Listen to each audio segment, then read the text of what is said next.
Jackson Chourio's second half surge may have saved both his and the Biloxi Shuckers' season. I'll tell you how next.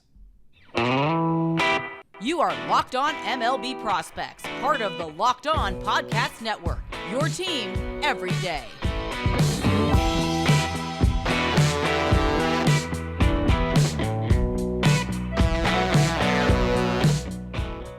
Yes, welcome on in to Locked On MLB Prospects, your home for all things minor league baseball. I'm your host, Lindsay Crosby, freelance baseball writer and podcaster, and thank you for making this your first listen every single day. We're proudly part of the Locked On Podcast Network, where it's your team every day, and I want this to be your show. If you have show ideas, if you have questions, suggestions, tons of ways to get them to us, whether it's Twitter, email, subtext, Discord, reach out, let us know what you want to hear, what you want to talk about.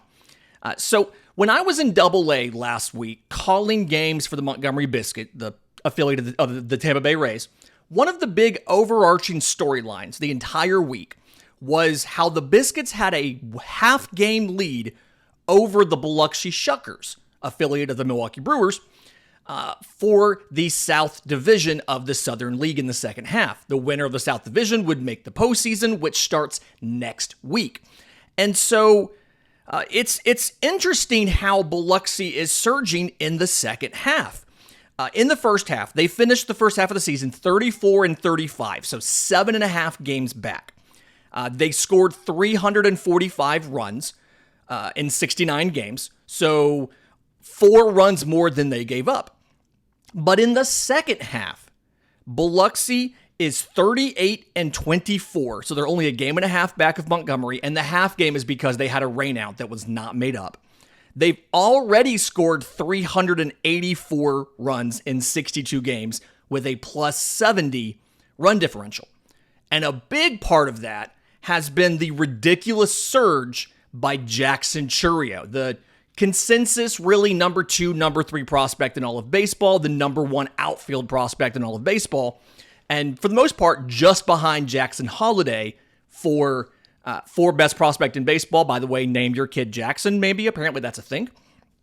So in the first half of the season, Jackson Chourio batted .249, .304, .410. 11 home runs, 25 extra base hits, again in 71 games for Jackson Chourio.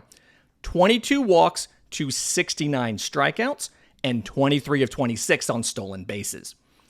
Struck out 21.4% of the time, and the second half turnaround has been absolutely amazing. So in the 46 games since this delineation point, and in just a second I'll tell you what that is, he's batting .315, .366, .550, 11 home runs, and 22 extra base hits in 46 games. So almost one every other game. 15 walks to 33 strikeouts, 18 to 22 on stolen bases. You'll remember early in the year, I talked about going to the Double-A Southern League to a game and getting my hands on one of those tacky baseballs, the pre-tacked baseballs that they were using. That has been the difference for Jackson Chourio. I mentioned this just in passing, I think a week ago, and somebody reached out and said, hey, can you explain more about that and kind of talk more about what actually happened? So thankfully, our friends over at Baseball America just wrote up a piece with some non-public stats that I didn't have access to kind of help make some of these points. So I could tell you his strikeout rate went from 21.4% to 15.2% when the ball was changed. But a lot of the other points, I didn't have the proper data to explain, but now we have this piece from them. So the big takeaway, and something we talked about a lot on this show, is the big takeaway on the tacky ball experiment was pitchers had the advantage, and specifically it came to their fastballs. The average pitcher in the Double-A Southern League, not top prospect, just the average pitcher, added 2 inches of carry on their fastball. That is the induced vertical break where the pitch looks like it's defying gravity when you throw it up in the zone. The more carry you have, the more it looks like it's resisting gravity. The idea is a hitter is going to naturally swing under the pitch the more carry it has because they're expecting it to drop farther than it has in the past. Thanks to this great Baseball America piece, and I'll link it in the show notes for subscribers to Baseball America, we have a lot of granular info now on specifically how that tacky baseball and the extra advantage that pitchers had was giving Jackson Chourio and the rest of the hitters in the Southern League was giving them fits. I said the average pitcher added 2 inches of carry. There were some that had 3 or even 4. And so when you kind of go in there and you look at the specifics to him and his plate approach, and again, thank you to Baseball America for these stats, you can see that it was the fastball. So before the date that it changed, July 14th, he was swinging and missing about 25% of the time overall and about 19% in the zone. So he was at, in this case, 81.1% in zone contact rate. After July 14th, his miss rate went down by 5% from 25 to 20. His in-zone swing and miss went from 18.9% to 16%. And his overall chase rate went from 32 to 27%. And so they dove into the numbers and they said, well, was this because he was doing better on everything? And it was almost entirely on fastballs. Like almost the entire difference was on fastballs. His chase rate dropped 8%. His swing and miss dropped significantly as well.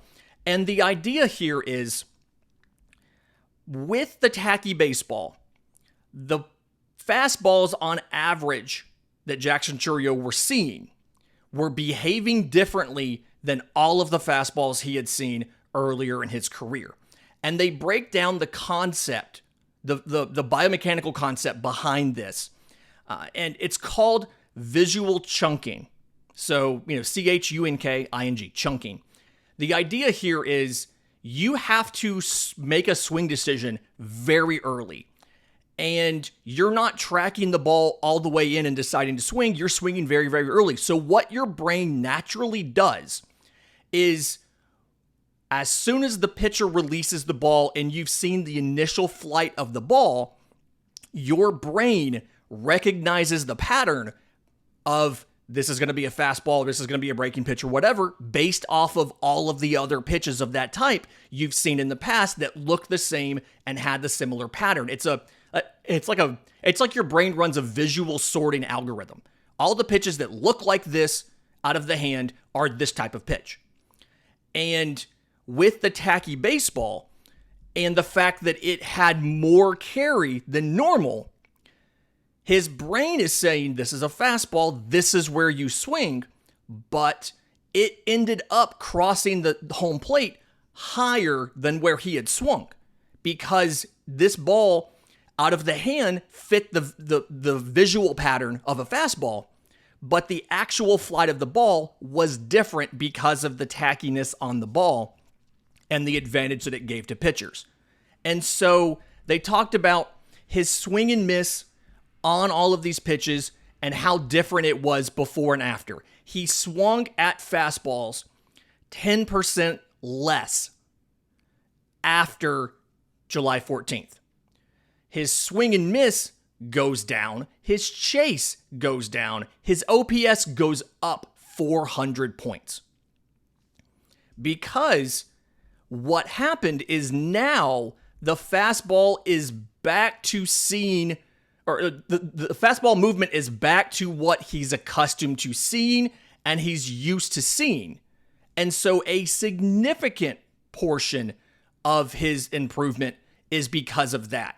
And because he's making more consistent contact against fastballs, the overall numbers for everything else, his average exit velocity, his 90th percentile exit velocity, his max, his barrel rate, all of that stuff goes up as well because he's making higher quality contact. His average exit velo. And so there's a lot of aspects of this tacky baseball besides just, was it easier for pitchers to grip? There's a lot of things to figure out and a lot of cascading effects. And you can see why, one, MLB wanted to test this in the minors before it went to the majors. And two, you can see why teams, managers, players in the minors were so frustrated because it was such a significant change. And even the best prospects in baseball significantly struggled just because they changed the substance on the cover of the ball from the mud, the typical mud that everybody's had for years, to a new substance that was being used in competitive play for the first time. So, Biloxi and Montgomery, as of time of recording, they will start a 6-game series tonight. Again, the Biscuits have a 1.5 game lead. The team, the winner of that series more than likely is going to be the South Division champions and will make the postseason next week. In just a minute, when I was researching a piece for Braves today, I noticed the low home run numbers of the Guardians, and I want to talk about what might happen in that. We'll do that next right here on Locked On MLB Prospects. But first, today's episode is brought to you by our friends at FanDuel. Get ready for the NFL season with incredible offers from FanDuel, America's #1 sportsbook. Right now, new customers can bet $5 and get $200 in bonus bets guaranteed. Plus, all customers who bet $5 will get $100 off of NFL Sunday Ticket from YouTube and YouTube TV. So now is the best time to join FanDuel. The app's easy to use. You can bet on everything from spreads to player props and more. So visit FanDuel.com/lockedon and kick off the NFL season with an offer you won't want to miss from FanDuel, an official partner of the NFL. So something I mentioned in every single open is that I'm a freelance baseball writer. A lot of my written content's over at bravestoday.com. It's Sports Illustrated's baseball coverage. And I was writing something about how well the top of the order has hit and like Atlanta's home run expectations this year and all of that, like where they should finish. They're on pace to beat the 2019 Twins for the most home runs in a season. And I was looking for some context, and I saw that the Cleveland Guardians as a team this year have hit 110 home runs. And so like their home run leader, they have one player with more than 20, and that's Jose Ramirez with 22. They only have 4 players in double digits. Josh Naylor has 17, Andre Jimenez has 12, and Josh Bell has 11. And obviously he's not even there anymore. And by contrast, the top 4 of the Braves lineup together have more than 110 home runs. And so the piece I was writing was about how amazing the Braves offense was, but it got me looking into, can the Guardians expect to improve their power production from any of their AAA prospects next year by bringing those guys up? And it kind of settled on 2 different players, George Valera and Kyle Manzardo. So both of these guys have missed time due to injury. Manzardo also obviously was traded from the Rays to the Guardians. But looking at George Valera, 58 games in AAA this year after being a 2017 IFA. 2017 IFA, has missed a ton of time because of injury. He had broken hamate bone in 2018. Obviously, he lost 2020 for the pandemic. That wasn't his fault. That wasn't his injury, but he missed the time. Oblique injury in 2021 took away some time. And then this year, he's missed time with both a wrist injury and a hamstring injury. So he only has 58 games in AAA this year. 214, 341, 384. 9 home runs, 17 extra base hits, 40 walks, 271 strikeouts, and 0 for 2 on stolen bases. It's not a great slash line and not great slugging for a guy that is expected to have plus raw power, or commonly thought of as having plus raw power. I believe MLB Pipeline has Valera as the number 5 prospect in this system, and it really feels like that's a little bit too high for George Valera. When you look at some of the numbers, like he obviously struggles to get that raw power into games. Looking at this year in AAA, 27% strikeout rate, 16% walk rate, which those are good numbers. Guardians like guys who walk a lot. But his overall contact rate, 67.4%, and his zone contact rate is only 76.3%. Now you combine that with a 22.6% chase, and that tells me his issue, the reason why his contact rate is so low, and then his zone contact rate is so low, is obviously it's not because he's chasing bad pitches, it's because he has swing and miss in the zone. And when you look at some of the advanced numbers, his issues are not breaking pitches, surprisingly. He only chases breaking pitches 15.7% of the time, which is a really good chase rate. Fastballs, 26.3, which is surprising. He's getting beat up in the zone. They're attacking him with fastballs, and he's not able to catch up to them when they're elevated above the zone. And I assume he misses a bunch of them in the top of the zone. Off speed, 24.4%. But then also, his ground ball rate on off-speed pitches is 54.2%. His overall ground ball rate's like 44%, which is obviously too high. And so it doesn't matter how hard you hit the ball or how hard you can hit the ball if, one, you put it on the ground, or it doesn't matter how hard you could potentially hit the ball if A, you can't hit it in the first place, or B, when you do hit it, you put it on the ground. And so we've got to figure out for George Valera, what is the proper, how do you fix this, right? How do you get him to the point where he can contribute at the major league level, knowing that he has glaring issues, not with breaking pitches like you would expect, but with changeups and with fastballs. Pitches that have less movement and are more straight than a breaking pitch. The pitch recognition is obviously good enough to not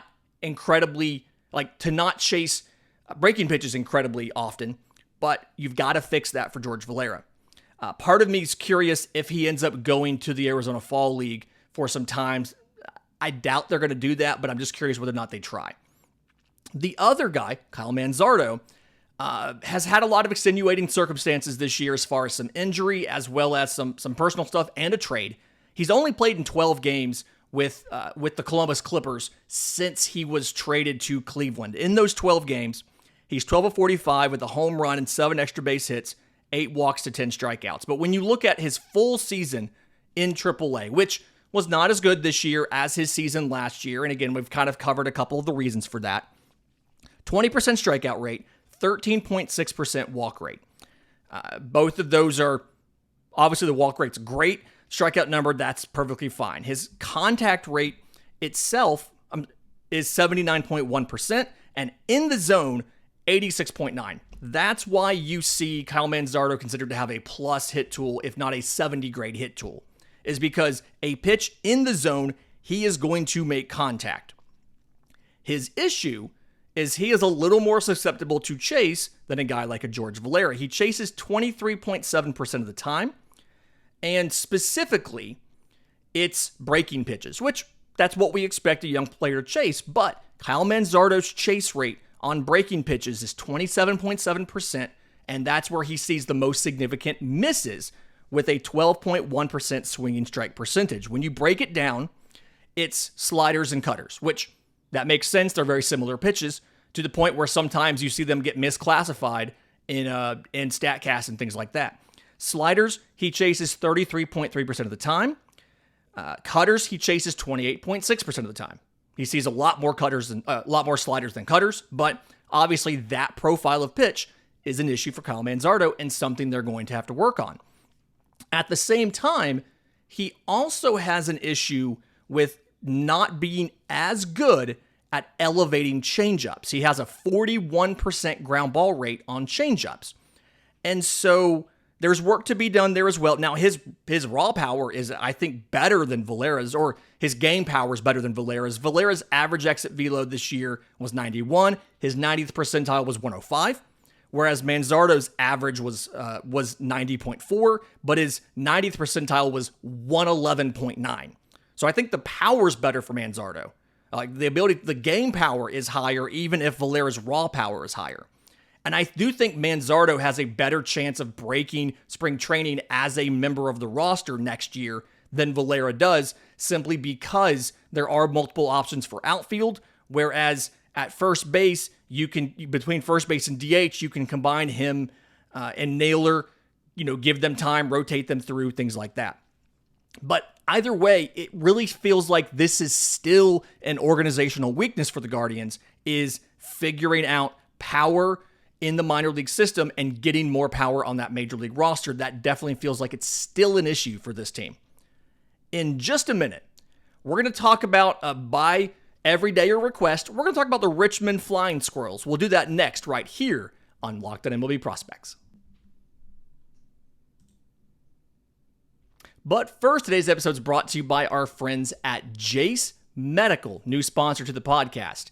So if you're ever concerned about being stuck in a scenario where you don't have access to emergency life-saving antibiotics, Jace Medical is the company for you. They have a product called the Jace Case.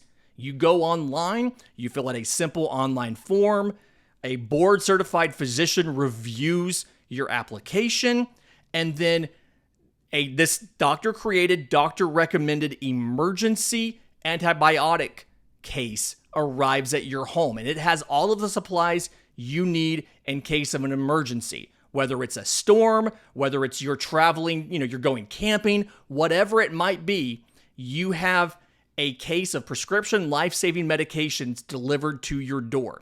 And you can save more than $360 by getting these life-saving antibiotics with Jace Medical, plus an additional 20% off using the code LOCKEDON at checkout on jacemedical.com. That's JASE medical.com.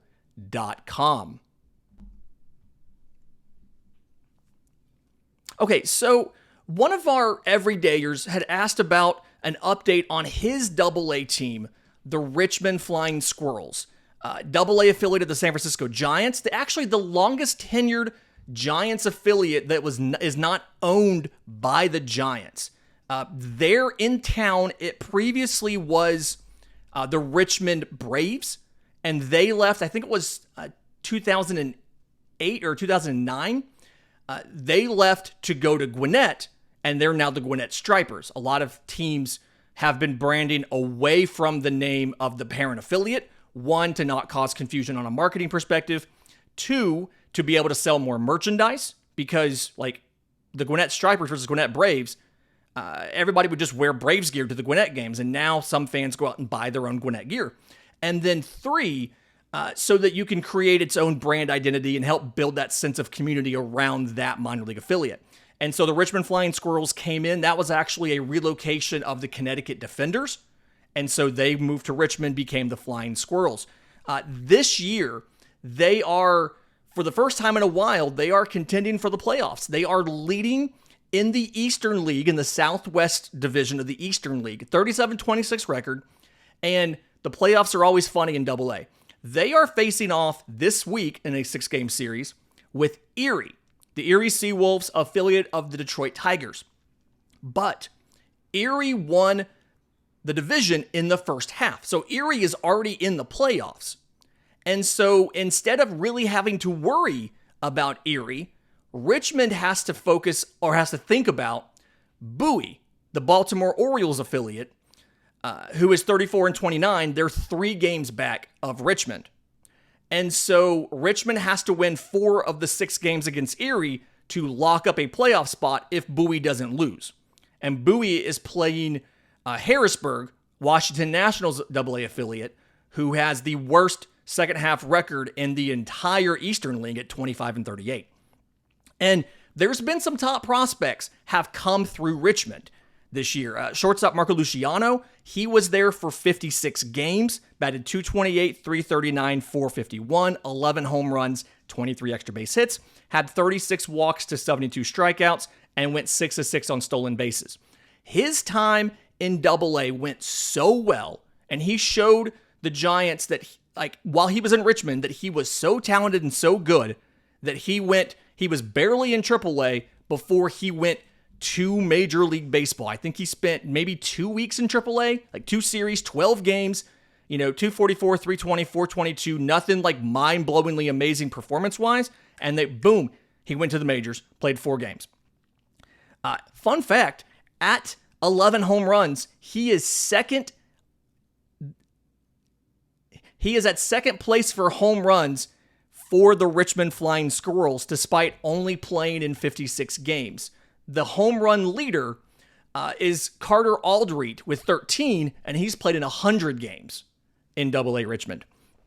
They had outfielder Vaughn Brown come through there and is actually still on the roster. He's out injured right now. He hasn't played since August 2nd. But the 10th rounder in 2021 out of Florida Southern, which I didn't know was a school.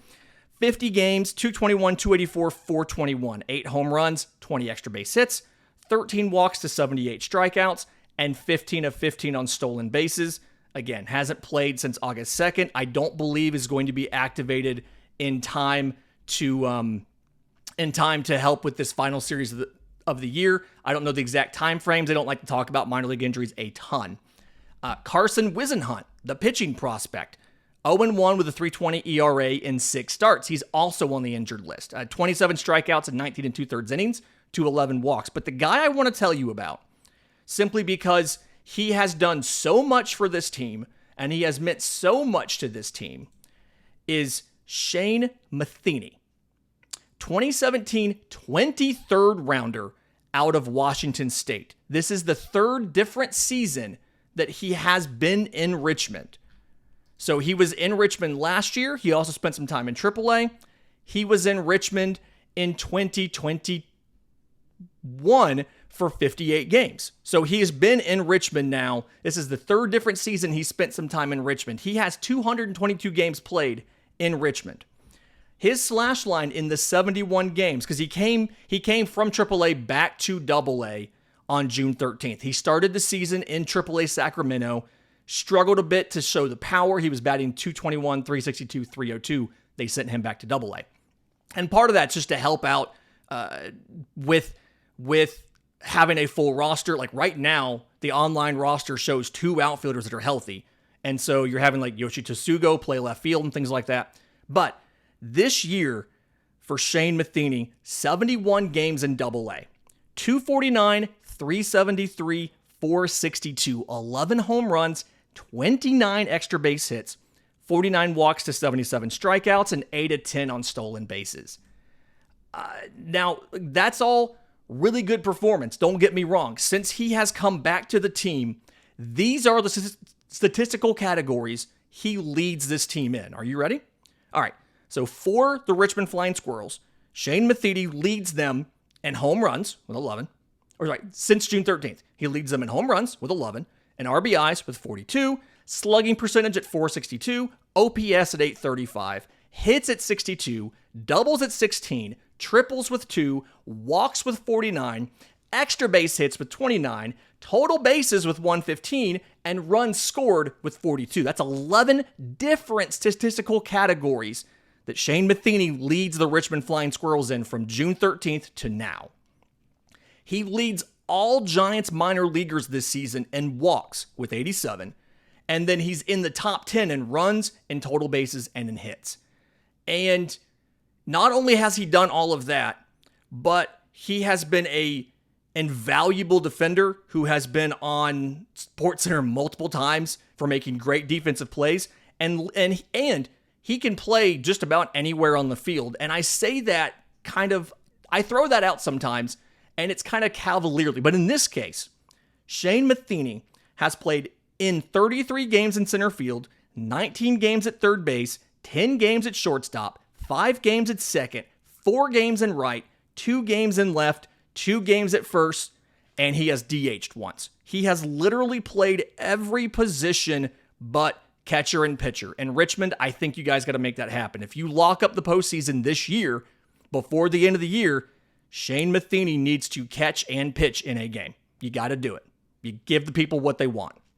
So they just named him the player of the year, and it is absolutely deserving. He is actually second place on the team's all-time career walks list, and he has the highest career on-base percentage of any player in franchise history with 750 or more at-bats.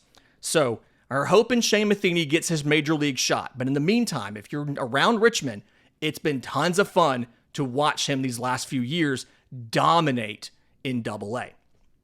Fantastic week this week. Some more stuff coming up. If you have show ideas, if you have questions, if you want to see your team kind of featured like this, tons of ways to reach out to us, whether it's on Twitter at Crosby Baseball. You can email us, lockedonmlbprospects@gmail.com. We have a subtext. We have a Discord. Lots of different ways to do it. In the meantime, remember, it's always a great time to pay a minor leaguer.